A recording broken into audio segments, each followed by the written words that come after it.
Alhamdulillah kita di awal tahun ya, mudah-mudahan ya tahun ini kondisi kita jauh lebih baik ketimbang tahun-tahun yang lalu. Karena Nabi menyebutkan di dalam hadis yang diriwayatkan oleh Imam Hakim dalam kitab Al-Mustadraknya, kata Rasulullah Shallallahu Alaihi Wasallam, "Man kana syarrun min ansihi ya, fahuwa mal'unun." Siapa orang yang hari ini kondisinya lebih buruk ketimbang hari-hari yang kemarin, maka fahuwa mal'unun. Sungguh orang itu termasuk yang disebut oleh Nabi adalah orang yang celaka. Kalau kondisi hari ini, kondisi kita lebih buruk ketimbang kondisi kemarin. Lalu kemudian Nabi SAW melanjutkan, wa man kana yaumuhu mithla min amsihi fahuwa mal'unun. Lalu siapa orang yang kondisi hari ini sama kondisinya dengan hari yang kemarin, fahuwa mal'unun. Sungguh orang itu termasuk orang yang rugi. Jadi kalau kondisi hari ini sama dengan kondisi hari kemarin, disebutkan oleh Nabi termasuk yang rugi. Bagaimana seharusnya kita? Kata Nabi Sallallahu Alaihi Wasallam, wa man kana yaumuhu khairun min amsihi fahuwa rabihun. Nah, ini yang harus ada pada kita. Kata Nabi Sallallahu Alaihi Wasallam, siapa orang yang hari ini, tahun ini kondisinya jauh lebih baik ketimbang hari-hari yang kemarin, fahuwa rabihun, maka kata Nabi mereka itulah orang-orang yang beruntung. Ya. Jadi kita berharap Bapak Ibu jamaah sekalian, ya, kondisi kita tahun ini harus lebih baik. Selain awal tahun, insya Allah kita bertepatan dengan waktu yang Allah muliakan, karena kita sedang berada di bulan Rajab. Ya. Yang mana kata para ulama, Allah Subhanahu wa Ta'ala itu maha memberikan balasan yang berlipat-lipat. Gitu. Manusia itu kemampuan memberikan balasan kebaikan terbatas. Kalau kita mendapatkan kebaikan dari seseorang, lalu kemudian kita ingin membalas kebaikan kembali kepada orang yang telah berbuat baik kepada kita, maka umumnya manusia itu punya kemampuan yang terbatas. Sehingga ketika manusia membalas kebaikan orang lain, terukur kebaikannya. Nah, beda dengan Allah. Ya. Allah itu maha memberikan balasan kebaikan yang berlipat-lipat.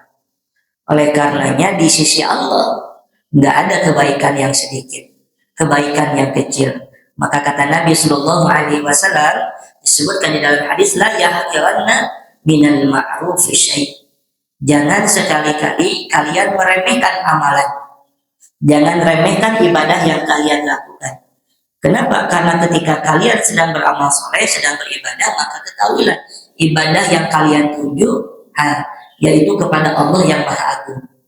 Ya. Walanaziyannahum ajrahum bi ahsanin bima kanu ya'malun. Maka balasan Allah atas kebaikan kita itu jauh lebih banyak, jauh lebih baik ketimbang amal-amal yang kita lakukan. Ya. Maka Bapak Ibu, mudah-mudahan ibadah amal soleh yang kita lakukan di pagi hari ini menjadi amal soleh yang diterima oleh Allah Subhanahu wa Ta'ala. Ya. Tetapi kata para ulama, kadang ada ibadah, ada amal soleh yang dilakukan oleh seseorang yang Allah memberikan balasan yang berlipat-lipat terkait dengan 3 hal. Ya. Yang pertama, ya, akramul makan. Kalau Allah memuliakan satu tempat, lalu orang itu beribadah di tempat yang Allah muliakan, maka pahalanya berlipat-lipat. Ya, contoh misalnya, ya, di tanah suci Mekah, Madinah, Bapak Ibu sholat 1 rakaat di Masjidil Haram sama dengan berapa? 100.000 rakaat. Bayangkan Pak, ya. Dan itu tidak didapatkan, ya, ketika kita sholat di Masjid At-Taubah. Kenapa begitu? Karena Allah memuliakan tempat, akramul makan. Jadi ketika orang beribadah di tempat-tempat yang Allah muliakan, ya, maka pahalanya berlipat. Yang kedua, Allah memberikan pahala yang berlipat-lipat kepada seseorang ketika ada akramul waktu. ketika Allah memuliakan waktu. Jadi ketika orang beribadah di waktu yang Allah muliakan, maka ibadahnya seseorang Allah akan ganjar dengan balasan yang berlipat-lipat.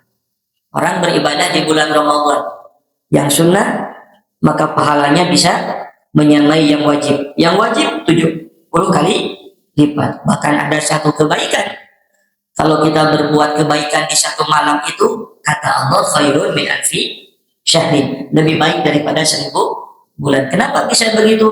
Karena kita beribadah di waktu-waktu yang Allah muliakan. Nah, selain Ramadan, Bapak Ibu, ikhwatul iman yang Allah muliakan, ada waktu-waktu yang Allah muliakan. Salah satunya adalah bulan haram. Termasuk di dalamnya ada bulan Rajab. Karena Allah Subhanahu wa taala berfirman di dalam Quran surat At-Taubah ayat yang ke-36.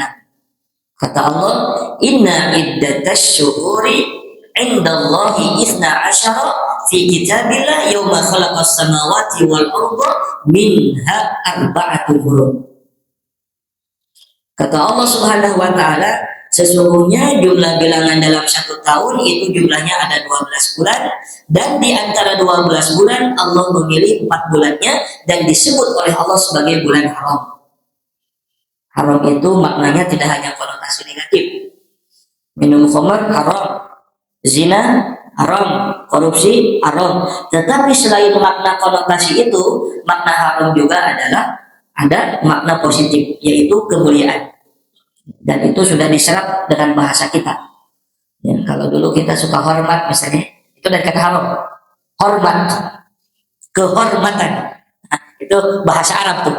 Kehormatan, hormat dari kata haram, berarti dimuliakan. Ya, dan bulan yang Allah disebutkan sebagai bulan haram itu ada 4 bulan. Yang pertama bulan Zulqa'dah, kedua bulan Dzulhijjah, ketiga bulan Muharram, dan keempat bulan Rajab. Imam Fakhruddin Ar-Razi dalam tafsirnya beliau mengatakan, ya, waman aqta fiha ya aktsara sauban waman asa fiha asyaddu iqaban.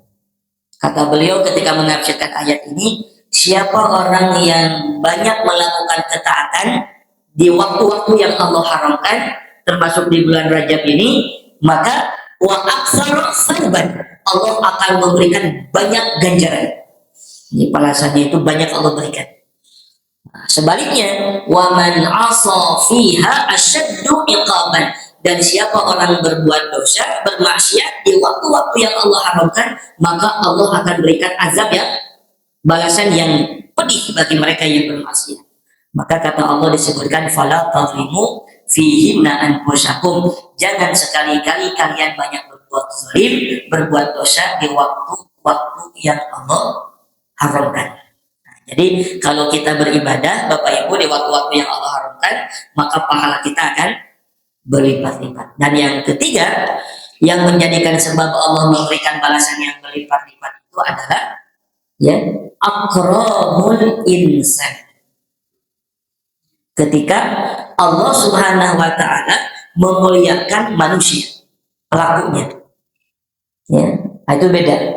Bapak Ibu jamaah sekalian, siapa kira-kira manusia yang dimuliakan oleh Allah yang ketika dia beramal soleh, pahalanya berbeda dengan kebanyakan manusia? Ya. Kata para ulama, manusia yang ketika beramal soleh, beribadah, lalu kemudian mereka memiliki ilmu. Itu beda.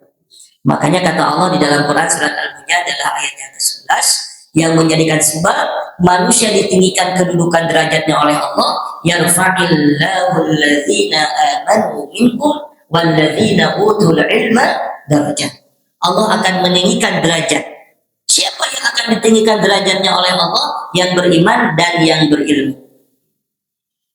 Jadi Bapak Ibu boleh jadi ibadahnya sama, tetapi yang satu ibadahnya dibarengi dengan ilmu, yang satu tidak dibarengi dengan ilmu, maka pahala di sisi Allah berbeda. Maka kata Allah di dalam Al-Quran, hal yastawiyal ladzina ya'lamuna wal ladzina la ya'lamun. Apakah sama orang yang berilmu dengan yang tidak berilmu? Beda, kata Allah. Maka kata Nabi Shallallahu Alaihi Wasallam di dalam hadis yang diriwayatkan oleh Imam Bukhari, perumpamaan orang yang berilmu dengan orang yang beribadah, ya, ahli ibadah, tetapi tanpa ilmu. Kata Nabi, "Fadlul alim kal abid, ka fadlil qamar lailatul badri ada sa'iril kawakib." Dalam hadis riwayat Imam Bukhari. Jadi perumpamaan orang yang berilmu walaupun ibadahnya sedikit, ya, dengan orang yang ahli ibadah, itu kata Nabi Shallallahu Alaihi Wasallam perumpamaannya seperti terangnya bulan dan terangnya bintang.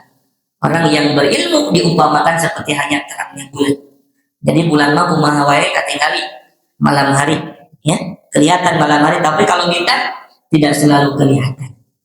Ya.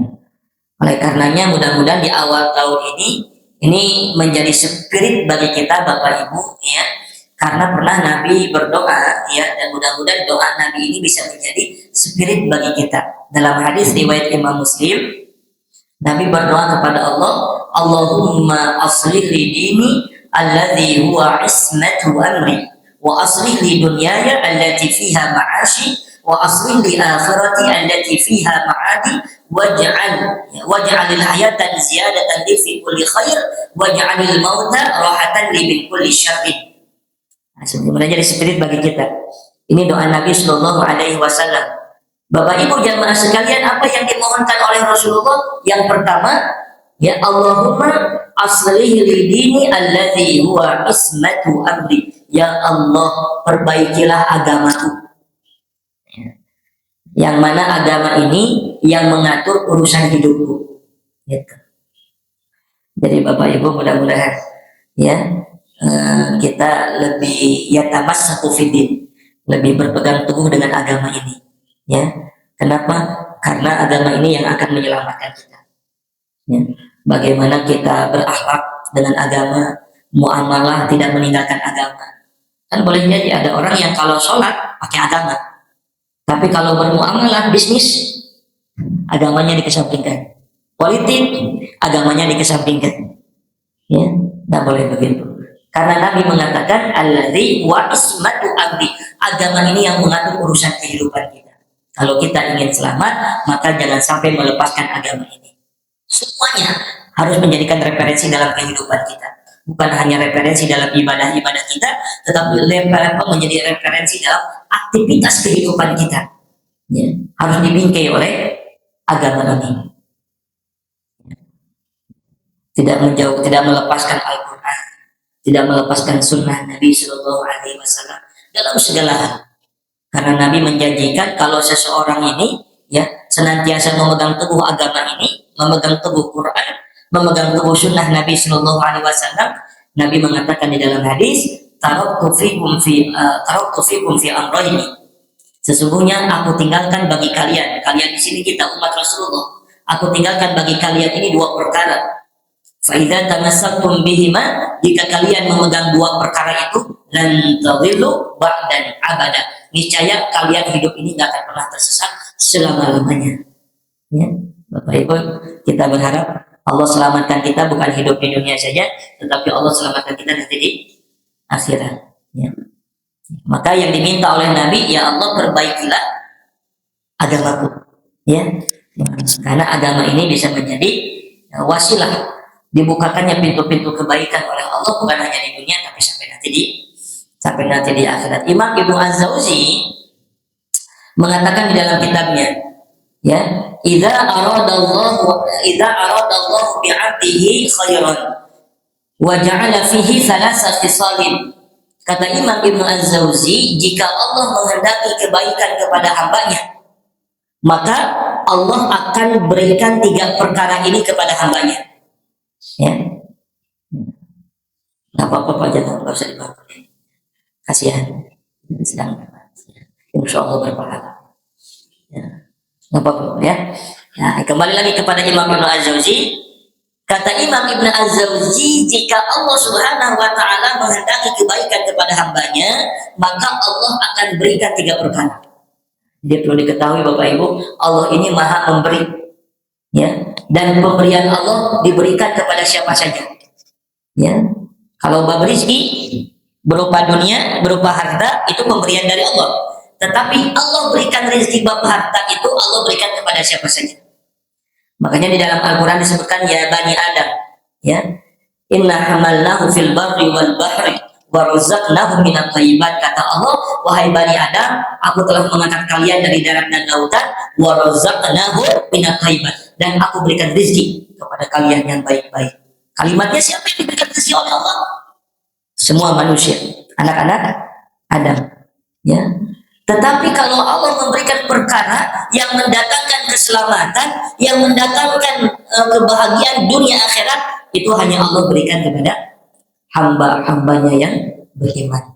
Makanya ketika Allah menyebutkan dirinya sebagai pemberi, maka pemberian Allah di dalam Al-Quran kalimatnya beda-beda. Kalimatnya beda. Yang pertama, di dalam Al-Quran Allah memberi dengan menggunakan kalimat ataupun kata ata. Yang kedua, Allah memberi dengan menggunakan kata a'to. Yang ketiga, Allah memberi dengan menggunakan kata wahab. Nah, itu juga. Ini rahasia Quran begitu. Allah memberi ata, Allah memberi a'to, Allah memberi wahab. Kata para ulama, ketiga-tiganya artinya memberi. Tetapi kata para ulama secara balaghah, makna ata, makna a'to, makna wahab itu maknanya berbeda. Kalau Allah memberikan yang sifatnya dunia, maka di dalam Al-Quran umumnya menggunakan kata ata. Ya. Ata itu pemberian dari Allah, tetapi pemberian itu ya satu sifatnya dunia dan diberikan kepada siapa saja. Orang beriman diberikan harta ata. Orang beriman diberikan harta ata. Makanya ketika Nabi Yusuf alaihissalam berdoa kepada Allah di dalam Al-Quran, apa kalimat yang disampaikan oleh Nabi Yusuf? Robbi kon ata, ya. Robbi kon ataitani minal mulki, wahai Tuhanku, engkau telah berikan kepadaku kekuasaan, kerajaan. Menggunakan kata apa, Pak? Gitu. Tetapi ketika Allah Subhanahu wa Ta'ala memberikan sesuatu yang sifatnya bukan duniawi, kebaikan yang menyelamatkan seseorang hidupnya di dunia dan di akhirat, maka pemberiannya Allah Subhanahu wa Ta'ala menggunakan kata a'to. Maka di dalam Al-Quran ada kata inna a'tainakal, itu artinya memberi. Sesungguhnya kami telah memberikan kepada Muhammad al-kautsar, nikmat yang banyak. Tetapi menggunakan kata a'to, bukan kata.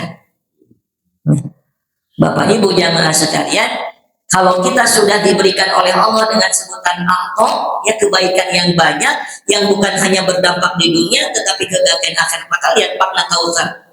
Ya, para ulama itu menafsirkan kautsar, ada yang memaknai kebaikan yang banyak itu Al-Quran, ada yang memaknai al-kautsar itu telaga Kautsar di surga.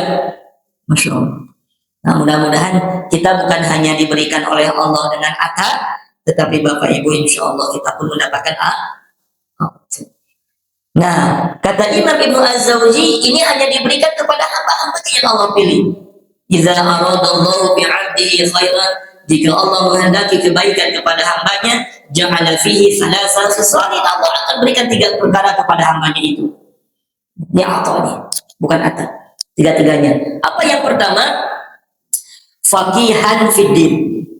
Yang kedua, wazahidan fid dunya. Yang ketiga, wa basaran bi'uyubihi.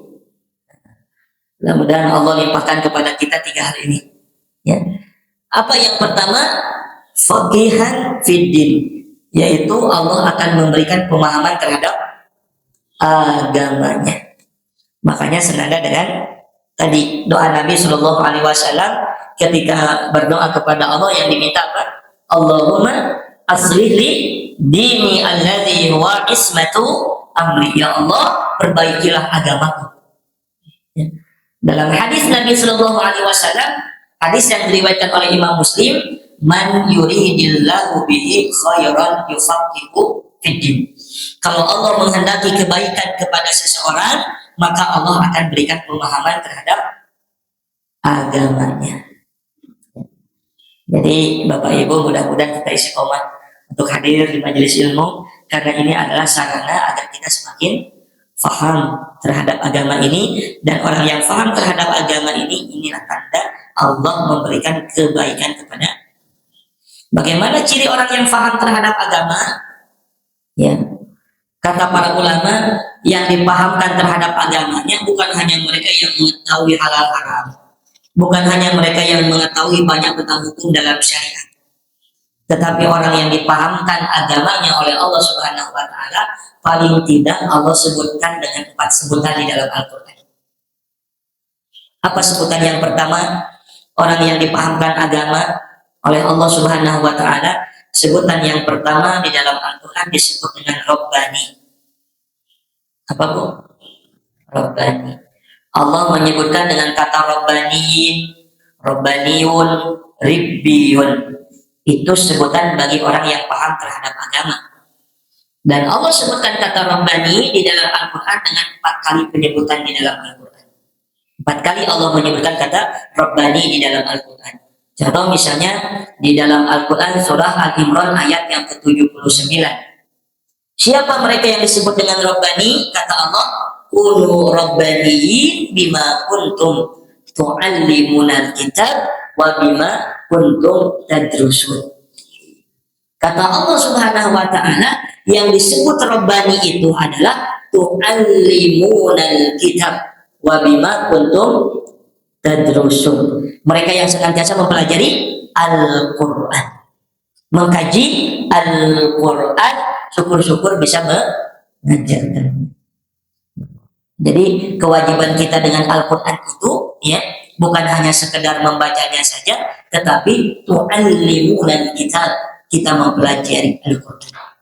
Ya, karena ini adalah mukjizat yang masih diabadikan oleh Allah kepada sebuah umat, yaitu umat Rasulullah. Bapak Ibu, Nabi Musa punya mukjizat. Apa? Tongkat bisa membelah lautan. Bisa nggak kita kenali mukjizat itu sekarang? Nggak bisa. Mukjizat Nabi siapa? Nggak bisa semua. Tetapi mukjizat yang Allah berikan kepada Rasulullah, mukjizat yang paling besar adalah Al-Quran. Makanya Masya Allah, kalau kita pelajari Al-Quran ini, di dalamnya terkandung rahasia-rahasia. Contoh yang saya sampaikan Bapak Ibu. Allah Subhanahu wa taala memerintahkan kepada kita untuk bersabar. Betul kan? Tetapi ketika Allah Subhanahu wa taala memerintahkan kepada kita untuk bersabar dalam ibadah, ya, dalam ibadah, ya, kalimatnya bukan wasbir, tetapi wastabir. Ini kalau belajar bahasa Arab, ilmu sorof, kan ada wazan, fa'ala, fa'alu gitu kan. Itu kalau sobaro, ya, wajannya fa'ala, sobaro, maka fi'lul amarnya isbir. Maka kalau kita memerintahkan kepada seseorang, isbir. Ya. Nah, kalau kita memerintahkan kepada banyak orang, isbiru, bersabarlah kalian. Jadi persis ketika ada seorang anak dalam hadis yang diriwayatkan oleh Imam Muslim dalam kitab Riyadhus Shalihin, ketika ada seorang anak, ya, anak yang masih baru lahir, ya, ketika itu si ibu itu mau masuk ke parit. Dalam Quran surat Al-Buruj itu kan, ya, kutila ashabul ukhdud an-nari zatil waqud. Jadi ashabul ukhdud itu kata Allah dikatakan celaka. Kenapa? Karena menggali parit. Setelah menggali parit besar itu, kemudian si parit itu dinyalakan api. Gitu. Untuk apa? Orang-orang yang tidak mau menanggalkan imannya, maka dia akan dimasukkan ke dalam parit yang berisi api itu. Ya. Dan akhirnya orang-orang itu lebih menjaga iman, nggak masalah dibakar di dalam parit itu. Ya, makanya menjaga iman itu sampai begitu. Kata Nabi ketika memberikan wasiat kepada sahabatnya Abu Darda, ya Abu Darda, tamassaku fiddin, pegang teguhlah agama itu. Ya, fa in kutita au hurikta, sekalipun kau dicincang atau dibakar. Jadi kita ini harus berpegang teguh kepada agama ini, karena ini adalah nikmat karunia agung yang Allah berikan kepada umatnya Rasulullah. Al-yauma akmaltu lakum dinukum wa atmamtu alaikum nikmati wa raditu lakumul Islam madinah. Hari ini telah aku sempurnakan nikmat bagi kalian. Apa yang Allah sempurnakan nikmat bagi kita? Raditu lakumul Islam madinah. Allah ridho Islam menjadi agama kita. Maka saat itu seorang ibu nggak tega mau masuk ke parit. Kenapa nggak tega? Bukan karena mikirin dirinya, tapi mikirin bayi yang masih kecil, gitu kan? Mikirin bayi yang masih kecil baru lahir, mau masuk parit. Gitu. Akhirnya apa? Allah mengizinkan si bayi itu ngomong. Makanya di dalam hadis kan ada 3 bayi yang ketika baru lahir bisa ngomong. Yang pertama siapa? Nah bisa ya, bisa ngomong. Dalam hadis yang kedua ada bayi kisah Jurais, ya, ada kisah Jurais itu. Yang ketiga ini bayi ini, yang tadinya si ibu ragu mau masuk ke parit karena dia mikirin bayi yang baru lahir. Apa jawaban kata si bayi kepada ibunya? Karena Allah izinkan bisa ngomong, isbiri ya ummi, fa innaki alal haq. Kata si bayi itu, bersabar, isbir, bersabarlah wahai ibuku, sesungguhnya engkau berada di atas kebenaran. Ketika si bayi itu ngomong yang tadinya ragu, akhirnya si ibu ini masuk ke parit daripada dia menanggalkan agamanya, menanggalkan keimanannya kepada Allah Subhanahu wa taala. Isbir. Tetapi ketika Allah Subhanahu wa taala menyebut di dalam Al-Qur'an dengan sebutan wastobir, bukan isbir. Nah, jadi kalau wastobir itu wajannya, Bapak Ibu, wajannya ifta'ala. Filul madinya itu ifta'ala. Ya. Jadi kalau sobaro mestinya istabaro gitu kan. Filul amarnya ya istabir. Itu idealnya istabir filul amarnya. Tapi kenapa bukan istabir, istobir pakai to. Jadi huruf ta itu diganti kepada huruf to. Bapak Ibu. Nah, makanya dari Musyaraf ada al-ibdal at-ta bit to, digantinya huruf ta kepada huruf to. Mestinya secara kaidah bukan wastobir tapi wastabir. Tetapi Allah menggunakan kata wastobir. Jadi dalam ilmu tajwid antara bedanya antara huruf ta dengan huruf to, kalau ta itu tipis. Kalau to tafhim tebal. Gitu tuh. Ta tipis, kalau to tebal. Beda nggak? Sehingga Allah mengharapkan kita sabar dalam ibadah itu bukan hanya sekedar wasbir, tapi wastobir, harus tebal dalam ibadah itu. Makanya makna wastobir kata para ulama, bersabarlah kalian dengan sungguh-sungguh dan terus menerus. Itu kan kaidah Al-Quran, Bapak Ibu. Makanya kata Allah perintah ibadah itu bukan wasbir. Wa'mur ahlaka bisolati wastobir alaiha. Quran surat Toha ayat yang ke-132. Perintahkan keluargamu untuk sholat wastobir alaiha, dan bersabarlah terhadapnya. Di ayat Quran surat Maryam ayat yang ke-65, fa'budhu wastobir li ibadatihi. Beribadahlah kalian kepada Allah wastobir. Pakai wastobir, bukan wasbir. Tapi kalau mendapat musibah, wasbir, Pak, bukan wastobir. Nah, jadi inilah pentingnya kita tu'allimunan kita. Maka kata Allah, yang pertama orang yang diberikan pemahaman terhadap agama disebut dengan Rabbani, yang senantiasa mempelajari Al-Quran dan kemudian mengajarkannya. Yang kedua, Bapak Ibu yang Allah muliakan, Allah menyebutkan orang yang faham terhadap agama disebutnya adalah al-ulama dalam Al-Quran. Ulama itu artinya apa, Pak? Orang yang berilmu. Kata ulama Allah sebutkan di dalam Al-Quran sebanyak 2 kali. Nggak banyak. Sebanyak 2 kali. Kalau tadi berapa kali? 4 kali. Rabbaniyun itu 4 kali. Kata ulama hanya disebut oleh Allah sebanyak 2 kali. Tetapi yang menarik kata Allah dalam Al-Quran, ketika Allah menyebut al-ulama, hubungannya bukan hanya sekedar dengan ilmu. Dalam Quran surah Fatir ayat yang ke-28. Bagaimana Allah menyebutkan ulama? Innama yakhshallaha min ibadihil ulama. Sesungguhnya yang takut kepada Allah itu adalah orang yang berilmu. Ya. Artinya apa? Orang yang faqih terhadap agama, kata para ulama, bukan hanya sekedar memiliki ilmu, tetapi ilmunya yang menjadikan dia takut kepada Allah. Kenapa? Ada orang yang alim tetapi bahaya. Ya, membahayakan. Makanya kata Imam Ibnu Qayyim Az-Zaujiyah, orang munafik yang paling berbahaya, orang munafik yang paling berbahaya itu adalah orang munafiknya dari kalangan ulama. Kalau orang munafik orang jahil maka nggak ada masalah. Tetapi kalau orang munafik dari kalangan orang-orang ulama ataupun orang-orang yang berilmu, itu jauh lebih berbahaya. Kenapa? Karena ucapannya didengar oleh orang lain. Ya. Dan Nabi Shallallahu Alaihi Wasallam mengatakan, sayuti ala nasi zaman wadinuhum wadarahimuhum. Akan datang satu zaman kepada kalian, di mana di zaman itu orang-orang yang berilmunya menjual agama mereka. Wadinuhum wadarahimuhum, agama ditukar dengan dirham-dirham ataupun dengan dinar. Dan Nabi pernah mengatakan di dalam hadis, inni akhafu ala ummati kullal munafiqin al-alimul lisan. Yang aku khawatirkan dari umatku, kata Nabi, bukan orang lain, umat Rasulullah. Yang aku khawatirkan dari umatku itu adalah orang munafik yang lisannya alim. Itu yang dikhawatirkan Nabi. Munafik tapi lisannya alim.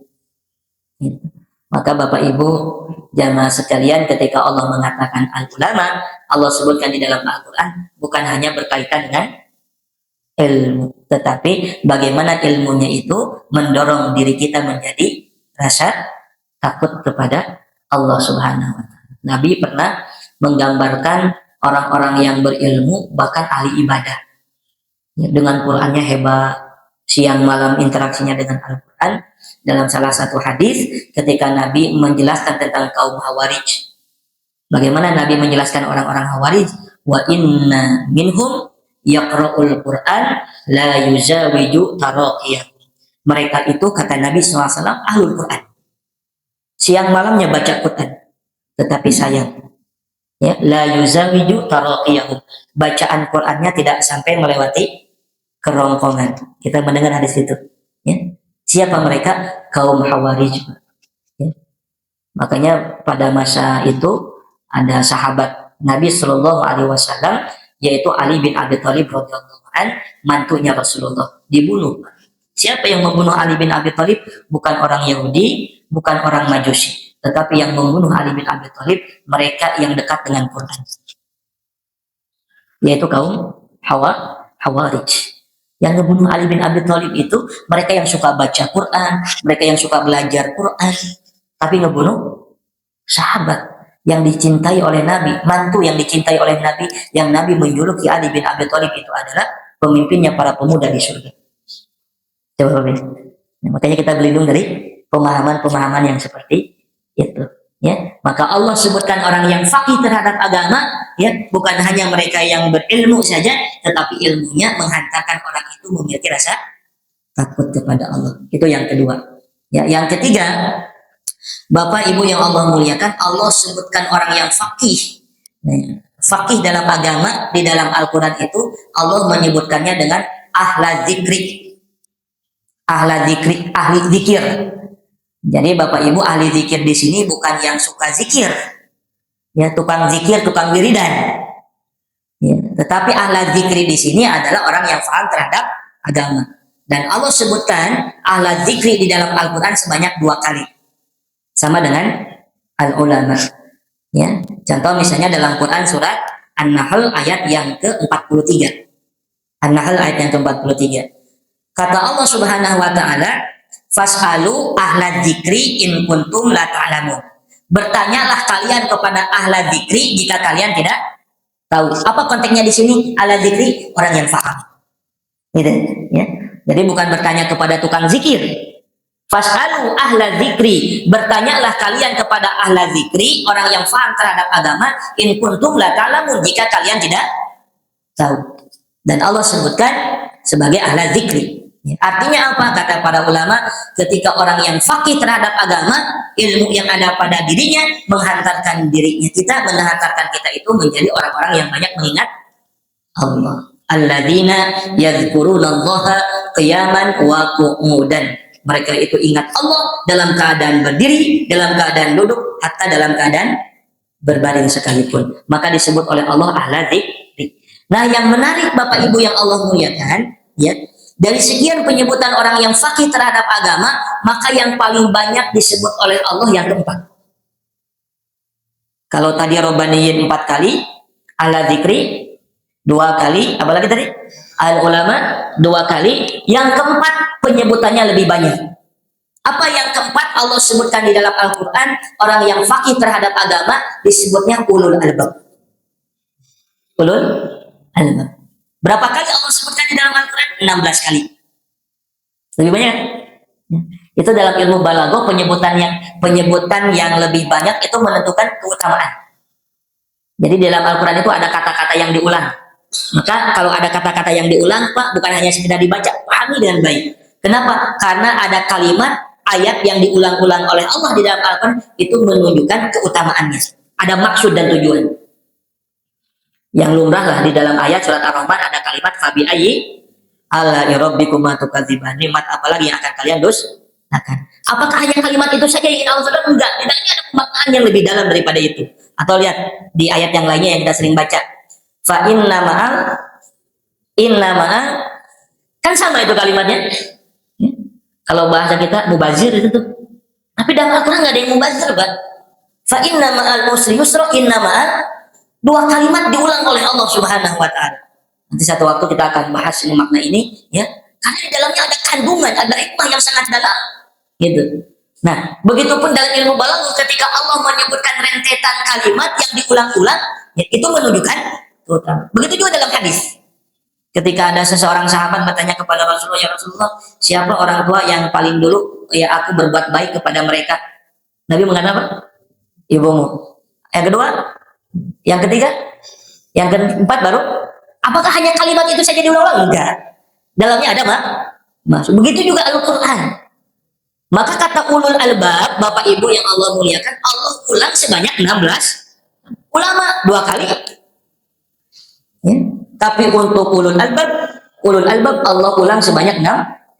Apa kira-kira hikmahnya? Orang yang fakih terhadap agama adalah orang yang harus mampu menghantarkan diri kita itu menjadi ulul albab. Apa itu ulul albab? Itu kan jamak ulul albab itu. Kalau ini bentar lagi ya. Ulul albab itu jamak ya. Kalau tunggalnya itu ahlul lubbi. Ya. Jadi orang yang fakih berilmu itu adalah ahlul lubbi, bukan ahli lobby. Ini beda tipis ya. Sekarang ulama-ulamanya jago lobby, Pak. Ya, jadi kalau ada ulama bertengkar, ya itu pasti urusannya bukan lobby tapi lobby. Kalau ada ulama bertengkar itu pasti urusannya lobby. Kalau urusan ahli lobby itu urusannya dunia. Kalau lobby kata Imam Ibnu Hajar Al-Asqalani dalam kitab Fathul Bari, ya, lobby itu kalau orang sudah menjadi ulul albab ataupun ahli lobby artinya ilmu yang ada pada diri orang itu yang akan menerangi kalbunya. Jadi manakala ilmu itu mampu menerangi kalbunya, itu disebut lobby. Gitu. Makanya kata Nabi, al ilmu kan nur. Ilmu itu seumpama cahaya yang bisa menerangi hati. Kalau orang sudah berilmu, ilmunya mampu menerangi cahaya kalbunya, walaupun dia alim, dia akan tawadu. Nggak akan sombong dengan ilmunya, nggak akan paling merasa benar, merasa hebat, tetapi dia semakin tawadu. Sebagaimana orang tua kita dulu mengatakan, orang teh kudu jadi siga padi. Padi itu semakin berisi, semakin merunduk. Itunya ahlul lubbi. Makanya Allah ketika menyebutkan ahlul lubbi itu, dia itu melihat sesuatunya itu dengan hati, kacamatanya kacamata kalbu. Kacamata kalbu. Melihat sesuatunya itu dengan kacamata kalbu. Itu ahlul lubbi. Contohlah saya sampaikan 2 ayatnya saja. Dan hampir sama kalimat ulul albab itu. Kata-kata dalam Al-Quran. Di dalam Quran surat Az-Zumar ayat yang ke-9. Dan Quran surat Al-Baqarah ayat yang ke-269. 2 ayat aja. Ketika Allah menyebutkan dalam Quran surat Az-Zumar ayat yang ke-9. Allah berfirman, hal yastawiyal ladzina ya'lamuna wal ladzina la ya'lamun. Apakah sama orang yang berilmu dengan orang yang tidak berilmu? Tadi saya singgung ayat ini ya. Itu bicara tentang ilmu. Apakah sama orang yang berilmu dengan orang yang tidak berilmu? Itu pertanyaan dari Allah untuk tidak dijawab sebetulnya. Artinya orang yang berilmu berbeda dengan orang yang tidak berilmu. Lalu kemudian setelah itu Allah mengucapkan dengan kalimat innama yadzakkaru ulul albab. Sesungguhnya yang bisa mengambil pelajaran dari setiap kejadian itu hanya ulul albab. Itu bisa mengambil hikmah, mengambil pelajaran dari setiap kejadian. Kenapa? Karena dia memandang kejadiannya itu bukan dengan ilmu, tetapi memandang setiap kejadian itu dengan kalbu. Di ayatnya Quran surat Al-Baqarah ayat 269-nya Allah berfirman, yu'til hikmata may yasha. Wa may yu'tal hikmata faqad utiya khairan katsiran wa may yadzakkaru illa ulul albab. Kata Allah tuh. Dialah Allah yang telah memberikan hikmah. Hikmah di sini ilmu. Salah satu tafsirannya ada tafsirannya Al-Qur'an, yaitu ilmu. Puncak ilmu itu hikmah. Jadi kalau orang hanya sekedar berilmu, ilmu. Tapi kalau sudah menggunakan kata hikmah, kata para ulama, yu'til hikmah, maka ini puncak keilmuan seseorang. Bukan hanya sebatas pengetahuan, tetapi ilmunya itu membentuk diri orang.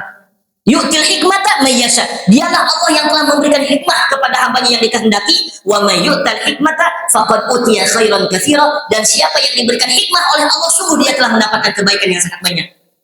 Lalu Allah tutup ayat ini dengan kalimat wa ma yadzakkaru illa ulul albab. Dan tidaklah mereka yang bisa mengambil pelajaran dari itu semua kecuali ulul albab. Nah, Bapak Ibu, mudah-mudahan walaupun kita tidak banyak tahu tentang hukum dalam agama gitu ya, tapi mudah-mudahan ilmu kita ini bermanfaat. Maka yang diminta oleh Nabi bukan banyaknya ilmu. Allahumma inni as'aluka ilman nafi'an. Ya Allah, karuniakan kepada ilmu yang bermanfaat. Dan salah satu makna ilmu yang bermanfaat itu ilmu yang menghantarkan diri kita menjadi 4 tadi ya, terutama ulul albab, bisa mengambil hikmah, bisa mengambil pelajaran dari setiap kejadian itu ya. Nah, Bapak Ibu yang Allah muliakan, mudah-mudahan ini bisa menjadi spirit bagi kita ya di awal tahun ini. Mudah-mudahan kita bisa lebih memperbaiki kualitas beragama kita ya, karena nanti pun kita akan ditanya di alam kubur. Pertanyaan salah satunya ada tentang agama. Man rabbuka, man nabiyuka, ma dinuka. Coba, siapa Tuhanmu, siapa nabimu, dan apa agamamu. Jadi ini pertanyaan yang sangat penting. Mudah-mudahan Allah wafatkan kita nanti, kita dalam keadaan kita yatamassaku fiddin, kita berpegang teguh dengan agama ini, insya Allah. Bapak Ibu, saya pikir cukup ya, karena saya ada kegiatan lagi ya. Mudah-mudahan apa yang saya sampaikan ini ada hikmahnya. Tadi kebaikan kedua, ketiga itu kan Allah memberikan kebaikan 3, saya singkat aja. Yang kedua itu juhud terhadap dunia. Yang ketiga wabasaron biuyubihi, Allah memberikan kebaikan kepada hambanya. Wabasaron biuyubihi, yaitu mampu melihat aib-aib kita. Jadi kita itu hidup disibukkan untuk melihat aib diri kita. Imam Hasan Al-Basri mengatakan al-mu'min masghulun al-mu'min masghulun biuyubi nafsihi, al-munafiq masghulun biuyubin nas. Orang beriman itu hidupnya sibuknya untuk melihat aib dirinya, sementara orang munafik hidupnya disibukkan melihat aib orang lain ya. Nah, mudah-mudahan 3 hal ini Allah hadirkan kepada kita sehingga insya Allah kita menjadi orang-orang yang diselamatkan oleh Allah Subhanahu wa taala. Wal afa minkum rabbana atina fid dunya hasanah wa fil akhirati hasanah wa qina adzabannar. Wa sallallahu ala Muhammadin wa ala alihi wa sahbihi wa sallim. Assalamualaikum warahmatullahi wabarakatuh.